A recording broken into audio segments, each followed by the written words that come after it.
is the Westminster Rocks Tour. It's about the geology of the building stones of the city of Westminster.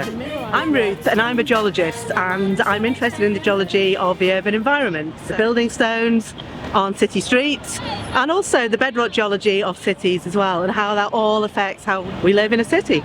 So we're going to spend today looking at the building stones in Westminster. We're going to start off by looking at some of the plinths of these statues here in Parliament Square, which tell a lot of stories about people that are standing on top of them. And then we're going to look at some of the building stones of our historic buildings like Westminster Abbey over there, and of course the Houses of Parliament. And then we're going to take in some modern buildings, some churches, and also some very interesting fossil locations which are quite unexpected.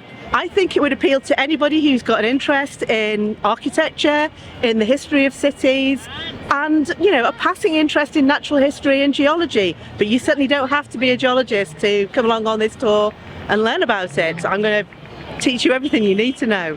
Houses of Parliament were built following the fire that destroyed the original building in 1834. Well, this big old superstructure behind me is falling down, and that's the first thing you notice about it at the moment. It's just covered in scaffolding. And the reason is that it was just built from dreadful stone. Even Charles Dickens, writing in the 1860s, said this is some of the worst stone used in the metropolis. You can see it's just come to the stage where they have to rebuild it. And actually it started falling down pretty much the day the first stone was laid. Charles Barry, he's the main architect, and Barry employed the two most famous geologists in the land at the time, Henry Delabèche and William Smith. And they advised him on the stone, and I am ashamed because those guys were legends, and they really gave him the worst advice ever. So he was recommended to use a stone called Anson stone. The quarry manager was like, yeah, sure, I can supply the stone to build Parliament. They cut it badly, they quarried it badly, they laid it upside down, it started to crumble immediately, and here we are 150 years later really paying for the legacy of this. It's going to cost the state billions to repair this building. I've been on previous walks with Ruth, and she's really excellent, knows her stuff, can put it across really well to the amateur.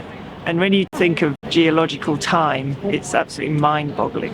Have a look at this wall, because every time I walk past this wall, I see something different. London's an amazing city for so many reasons, but yeah, it's got such a great mixture of stones, and they really tell the story of the evolution of this city.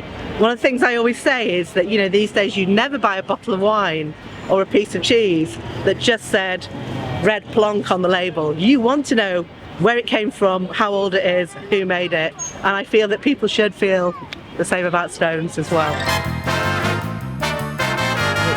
This is why London walks. It's been a great pleasure.